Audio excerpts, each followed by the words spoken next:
Hace un tiempo hice un video de las peores campañas en la segunda división de Colombia y mencioné que el primer lugar había sido pero tan lamentable que bueno, vale la pena hacer un video de ese caso, y acá estamos. Por cierto, les invito a comprar camisetas de fútbol en spfood1.com, de buena calidad a buenos precios, tanto retro raras como actuales de equipos no tan conocidos, y los conocidos también, y de fútbol colombiano también tienen. Así que link en el comentario fijado y comenten que van de parte mía si compran allí. Alianza Petrolera era de esos equipos que andaban allí en la B hace unos cuantos años, que más o menos destacaban allí en la segunda división tanto a nivel negativo como positivo. En 1997 llegaron a la última fecha con necesidad de ganar para no descender a tercera, cosa que lograron.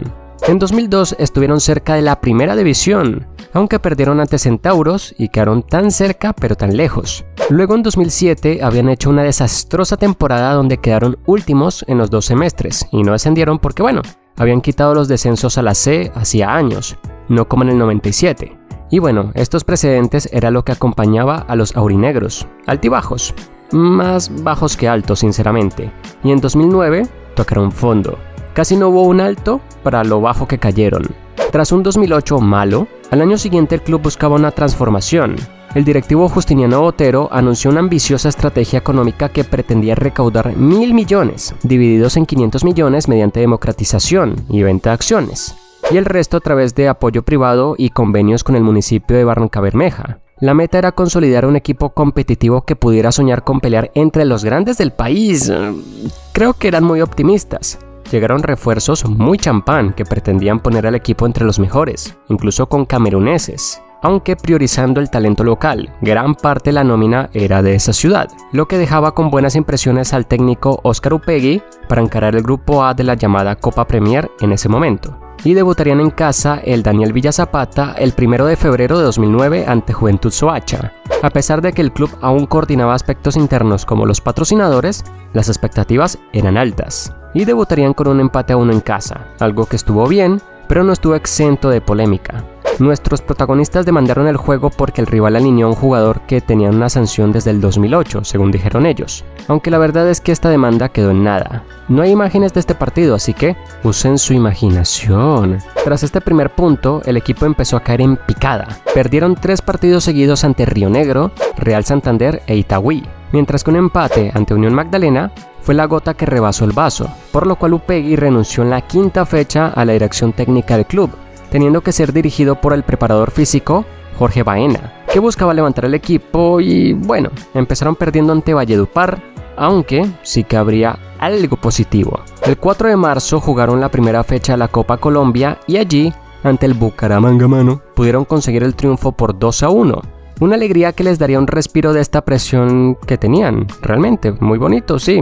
Pero, con un empate a 0 ante el Barranquilla el 8 de marzo ya en Liga, y con la designación de un nuevo técnico, Juan Carlos Bedoya, el día 15, bueno, perderían ante Atlético de la Sabana. También perdieron ante Bucaramanga, empataron a 0 con Juventud Soacha, y la caída ante Río Negro en la fecha 11 les dejaba ya sin chances de acceder a los cuadrangulares, pero eso sería lo de menos realmente. Caerían por 5-1 ante Real Santander, y entrados en abril, la cosa se complicaba aún más. A inicios de ese mes, varios jugadores empezaron a renunciar del equipo por motivos económicos. Se sabe que un par de ellos estaban siendo pagados por un empresario chileno, que lo hacía de acuerdo a los resultados y si estos pues eran malos, pues el pago, ya se imaginan. Dejaban al equipo con 22 jugadores de los 30 originales, y no era el mínimo necesario para jugar, así que anunciaron que tendrían que buscar en las categorías inferiores para completar el equipo. ¿Y se acuerdan que les dije que buscaban patrocinadores para ingresos extra? Pues tampoco lo lograron. El club se estaba hundiendo, no había plata de ninguna parte. El 12 de abril perdieron ante Itagüí, que más allá de ser otra derrota, significó también la salida de otros 2 jugadores de la plantilla. Y sumado a esto, 3 lesionados, el club en este momento contaba con apenas 17 futbolistas para encarar lo que le quedaba del semestre. Siguió otra caída ante Unión Magdalena por 2-1 y por fin otro punto, 2-2 ante Valledupar. ¡Vamos! Sería su último punto del torneo, ya que perdieron por 3-1 ante Barranquilla, 1-2 ante Atlético de la Sabana. Este juego es curioso porque se sabe que casi no se puede jugar el segundo tiempo debido a que el local, es decir, Alianza, no finja sorpresa, no les pagó a los árbitros, por lo cual a la Dimayor le tocó asumir la deuda y por eso se jugó. Y bueno, se jugó para que perdieran también. Finalizaron la fecha 18 con una caída ante el Bucaramanga por 1-0. Coleros con 5 puntos en 18 partidos y solo 11 goles. Ni una sola victoria. Era un panorama desastroso y desolador para los petroleros. Pero seguiría algo peor. Mediante amenazas escritas y telefónicas, un grupo que dice ser brazo de la banda Los Rastrojos está presionando a los directivos del equipo de fútbol de Barrancabermeja para que paguen los salarios atrasados de los jugadores. La gerente de Alianza Petrolera encontró un particular panfleto en su oficina. En el papel se le pide a los directivos pagar en máximo 3 días los salarios atrasados al grupo de jugadores. De lo contrario, se convertirán en objetivo militar. Al abrir la puerta encontramos el papel doblado sobre ella y al leerlo pues nos dimos cuenta que era un panfleto. Las amenazas no pararon. Estas fueron reiteradas vía telefónica. Nos dicen y nos manifiestan que si ya habíamos conseguido la plata, que ellos no estaban jugando. La hoja está firmada por el Comando Barrancabermeja de Los Rastrojos, grupo armado al margen de la ley que tiene como base de operaciones el Valle del Cauca. Traemos 4 o 5 meses de estar llevando el club a crédito, todo pidiendo crédito y prestando plata. Los directivos aseguran que no tienen dinero y que están haciendo los esfuerzos necesarios para poder conseguir la forma de pagarle a los futbolistas que no lograron la clasificación a los cuadrangulares los 2 meses que les deben. El panfleto da como el dato de que nosotros tenemos la plata y que no la queremos pagar. Yo pregunto es ¿cuál plata? Las autoridades iniciaron una investigación para determinar el origen de las amenazas y si en verdad se trata de Los Rastrojos. Digamos que al menos estas amenazas no se transformaron en tragedias reales, solo futbolísticamente hablando. Y ahora, volviendo al deporte, el club debía levantar cabeza para el siguiente torneo del año. Primero en la pretemporada por Eduardo Beleño y ahora en la Copa Premier 2, siendo dirigidos por la Gambetta Estrada. Y con él esperaban que todo fuera distinto, aunque no empezaron bien. Cayeron fatalmente en la primera fecha en casa ante Centauros por 2-6. Estrada presenció esta masacre desde las gradas. Ya en la fecha 2 bajó al campo y con un 0-2 ante Real Santander, pues bueno, seguíamos en la misma tónica. El técnico pidió paciencia porque no había hecho una pretemporada él y apenas llegaban los refuerzos que él trajo. Y bueno, está bien, pero es que en un tercer partido en casa tampoco pudieron rescatar al menos una unidad. Fue 0-3 ante Río Negro. De visita tampoco se lograban cosas buenas. Quedaron 4-0 ante Unión Magdalena. Y en casa perdieron por la mínima ante Academia. Luego perdieron 3-0 ante Juventud Soacha. Con esto el equipo lograba una infame cifra de 27 partidos seguidos de liga sin haber logrado un triunfo. La última vez que lo habían hecho había sido el 24 de septiembre de 2008 por 2-0 ante Real Santander. Desde ese entonces habían pasado 6 empates y 21 derrotas. 3 en el torneo finalización del año previo, un 1-1 contra Córdoba, 2-0 contra Barranquilla y 2-3 contra Patriotas, y los 24 partidos que hemos hablado en 2009. No, el triunfo contra Bucaramanga recordemos que fue por Copa Colombia, no por Segunda División. Y fíjense lo curioso, que el 5 de agosto Alianza venía de derrotar 2-1 a Real Santander por Copa Colombia, pero por Liga todavía nada. Y ya tocaba por fin acabar esta mala racha, esta malaria. Y fíjense cómo ocurrió. Nos vamos al 9 de agosto en casa ante Atlético de la Sabana, un equipo que anduvo muy bien ese año y casi logra el ascenso. Casi, no lo logró. Si algún día les gustaría que hable de su campaña, pues díganmelo. Pero les contaré cómo es que por fin Alianza consiguió el triunfo, porque sí que lo hizo. Primero un gol de Eduard Estupiñán al minuto 40 que les daba por fin algo que celebrar.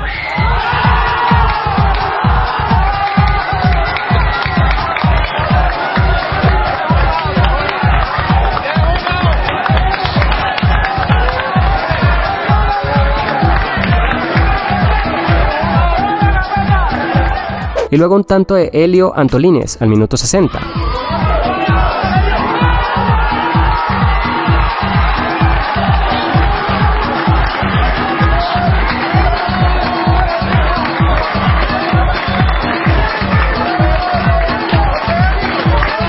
Gracias a Dios se consigue un triunfo ante un gran equipo. Pienso que los jugadores hoy estuvieron activos, de pronto por ahí pues seguimos fallando en algunas acciones, más que nada en ataque, desperdiciando algunas oportunidades de gol. Y con esto por fin lograban ganar por liga. Bueno, segunda división, pero es una liga a fin de cuentas. Y ahora la gente del Daniel Villa Zapata era feliz. Pero como todo, esto solo sería un bálsamo. El equipo siguió fatal porque perdería por 3-1 contra Cortuluá, luego un 0-3 ante Expreso Rojo y ante el líder Centauros sacó un empate a 0 en Villavicencio. Esto en la fecha 10 de 18 partidos. Y les cuento que este fue su último punto del año. No hubo tregua. 2-1 ante Real Santander, 2-0 contra Río Negro, 0-1 contra Unión Magdalena, 4-0 ante Academia, 0-1 ante Juventud Soacha, 4-1 contra Atlético de la Sabana, 0-2 contra Cortuluá. Y para por fin cerrar todo este año, perdieron, obviamente, por 2-0 ante Expreso Rojo, lo que determinó lo que, ya sabíamos todos, el último lugar del año. Incluso fue peor que el semestre anterior, quedaron apenas con 4 puntos en 18 partidos, un triunfo, un empate y 16 derrotas. Mientras que en el acumulado de todo el año, ojo que esto es aterrador, en la segunda división, en ese infausto 2009 para Alianza Petrolera, de 36 partidos, ganó 1 solo, empató 6 y perdió 29.